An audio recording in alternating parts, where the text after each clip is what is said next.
빵TV 빵영입니다. 오늘의 특별했던 한 종목을 알아보는 시간, 오늘의 한 종목 시간이 돌아왔고요. 오늘은 장은 아시다시피 이 대주주 양도세 물량이 나오다 보니까 그렇게 재미있는 장은 아니었습니다. 테마주들이 굉장히 힘든 장이었으나 이 장이 끝나고 나서 좀 괜찮은 뉴스가 하나가 나왔네요. 그래서 이 뉴스를 함께 전달해 드리면서 이쪽 테마 한번 알아보도록 하겠습니다. 네. 이 차량용 반도체 계속 얘기가 나왔죠. 그래서 오늘 같은 경우에도 이런 뉴스가 나왔습니다.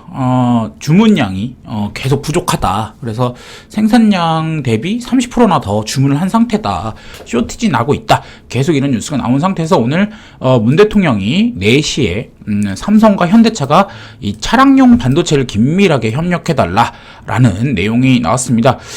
제가 봤을 때는 꽤나 센 재료다라고 말씀을 드릴 수 있을 것 같습니다. 삼성과 현대 반도체와 자동차 이 두 개의 섹터가 엮이는 차량용 반도체라는 부분에서 관련주 함께 보셔야 될 것 같고요. 그냥 일단은 이런 테마주를 먼저 말씀드리기 전에 전반적인 흐름에 대해서 말씀을 드려볼게요. 반도체의 대장은 당연히 삼성전자겠죠. 그래서 삼성전자랑 현대차 이렇게 두 종목이 있습니다. 아시다시피 이 종목들 같은 경우에는 올해 1월을 기점으로 계속 떨어졌던 종목입니다. 그렇기 때문에 어떻게 보면은 지금 대주주 양도 물량 같은 것들이 사실은 나오기가 쉽지가 않다. 왜냐? 올 초에 비해서 다 마이너스거나 똔똔이 정도밖에 되지 않다는 거겠죠. 그래서 지금 많이 방향을 틀었긴 했지만 지금 지수의 이 대주주 물량의 이런 이슈들이랑은 좀 상관이 없는 거다. 그리고 이 종목들 자체가 지수를 이끄는 섹터지 않습니까? 이런 지수를 이끄는 두 섹터에서 같은 재료가 엮여 있다라는 것은 재료의 진로성 굉장히 좋습니다.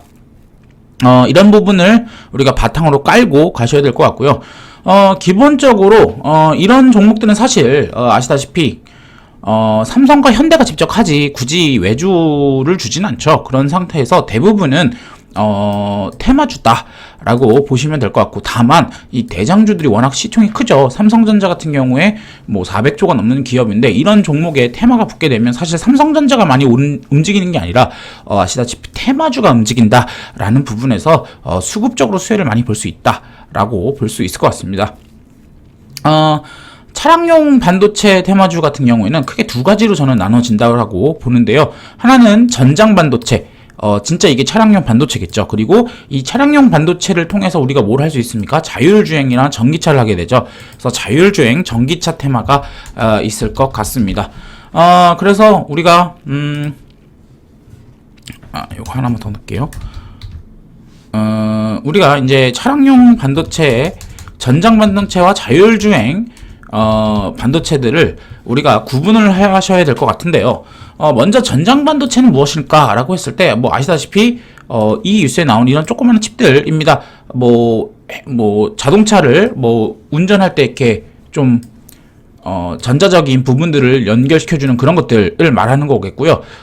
최근에 뉴스가 꽤 나온 게 많았습니다. 그래서 12월 17일 날 뉴스를 보시면, 차량용 MCU 점유율 1%다. 그래서 토종 팹리스와 파운드리가 뭉친다. 이런 뉴스 나왔습니다.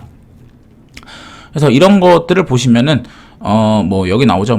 한 대에 200개가 투입되고 1000개가 들어간다. 이런 거가 사실 이런 게 이런 게 지금 부족한 거거든요. 6배가 뛰었다. 전장용 MCU는 6배가 뛰었다. 그래서 이런 종목들이, 어떻게 보면 지금 말하고 있는 테마주다라고 볼 수 있을 것 같고, 그래서 여기 내용을 보시면 정확히 말하면은 이 차량용 반도체를 만드는 것은 사실 결국은 삼성과 현대입니다. 그러나 테마주로서 유의미한 종목들이 있기 때문에 우리가 체크하셔야 된다. 정확하게 말씀드리겠고요. 내용을 보시면 이렇게 답이 나와 있습니다. 사실 인포테인먼트 애플리케이션 프로세서를 만드는 텔레칩스도 가정용 MCU를 만드는 어버브 반도체들이 자동차 MCU, 특히 텔레칩스 같은 경우에는 차량용 MCU를 개발 성공했다, 이런 얘기가 나오고 있습니다. 그리고 LX 세미콘, 이게 이제 LG전자 계열이죠. 그래서 얘네들도 차량용 MCU를 만든다라고 말이 나오고 있습니다. 그래서 차트를 보시면 우리가 이제 텔레칩스 이런 종목들 지금 보시면 사실 시간에서 올랐습니다. 상한가를 간 상태겠고요. 그래서 이런 종목들 어떻게 보면은 실제로 차량용 MCU를 만드는 업체다라는 것을 알 수가 있겠고요. 이거 말고는 아까 전에 말씀드렸던 것처럼 어버브 반도체, 얘는 이제 가정용 뭐 면도기 이런 거에 들어가는 MCU를 만드는 업체인데 이 종목 또한 관련주로 엮여 있다. 그리고 최근에 많이 올랐던 대형주였죠. LX 세미콘, 이 종목 같은 경우에도 지금 시간에서 많이 반응은 없지만 무거우니까. 왜냐면은, 그리고 제일 중요한 거는 무엇이다? 아직은 준비 중이다. 그러니까 텔레칩스는 성공한 거고 차량용 MCU를 성공한 거고 얘는 아니다. 그래서 이런 종목들이 있다라는 것이 있겠고요. 뭐 그거 말고는 뭐 테슬라가 엮이게 되면 KC도 이제 차량용 반도체는 아니지만 이제 그쪽에 들어가는 트랜지스터를 만드는 업체다라고 볼 수 있을 것 같습니다. 그 다음으로 우리가 자율주행 테마까지 함께 보셔야 될 것 같은데요. 뭐, 아시다시피, 이 자율주행은 아시다시피, 이제 모빌아이가 IPO를 합니다. 그래서 IPO를 하게 됐는데, 내년에 하게 될 건데요. 사실, 이런 차량용 반도체들, 이런 것들이 왜 갑자기 쇼티지가 났을까요?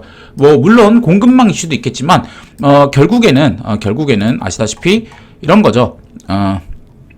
차량에 원래 200개밖에 투입이 되지 않는 건데, 전기차 또 자율주행 차들이 이제 빠르게 드라이브가 되면서 사용량이 505배 이상 늘어나게 된 겁니다. 이렇게 되면서 나오는 양은 고정적으로 줄었는데 쇼티지가 나다 보니까 많이 늘어났다. 그러면 여기서 중요한 점 뭐다? 전기차와 자율주행차가 이런 것들을 필요로 한다라는 것까지 우리가 아이디어가 이어질 수 있겠죠. 그래서 자율주행 테마로 최근에 많이 오른 종목들은 인포뱅크라는 종목, 굉장히 차트가 우상향 중입니다. 무섭긴 하지만 이런 종목도 있다라는 것은 체크해 두셔야 되고요. 시간을 보시면 지금 약간 떨어진 상태죠. 그리고 칩스앤미디어, 칩스앤미디어 같은 경우에는 뭐 아시다시피 텔레칩스의 자회사겠고요. IP 반도체 설계 자산을 만드는 업체입니다. 그래서 XPN 등 NXP랑도 공급을 하는 업체로 알려져 있고, 이 종목은 아무래도 텔레칩스 자회사다 보니까 장에 동시효과 때 좀 오르는 모습을 보여주고 있습니다. 뭐 그거 말고도 뭐 오비고 같은 경우에도 스마트카, 자율주행차 이렇게 되겠고, 모바일 어플라이언스라는 종목들, 이런 종목들이 다 관련주로서 자율주행 테마로서 엮여 있습니다. 그렇다면 우리가 지금 상황에서 오늘 나온 뉴스에서는 차량용 반도체라는 포인트가 잡혀 있기 때문에 지금 당장은 이 전장 테마주, 특히 텔레칩스를 보셔야 되는 게 맞을 것 같고요. 이 분위기가 더 이어진다면 우리가 자율주행 테마주까지 함께 보시면 좋을 것 같다라고 말씀드릴 수 있을 것 같습니다. 오늘 뭐 간단하게 관련주들 말씀드렸는데요. 뭐 지수가 굉장히 어렵습니다만 뭐 계속 말씀드리다시피 자동차와 반도체, 우리 양대 지수를 이끄는 이 테마에서 나온 재료이기 때문에 전 나쁘지 않다고 봅니다. 그래서 내일 관련주들 잘 매매를 해보시면 좋을 것 같다라고 전달드릴 수 있을 것 같습니다. 오늘 이렇게 마무리하도록 하겠습니다. 급등TV의 빵용이었습니다. 감사합니다.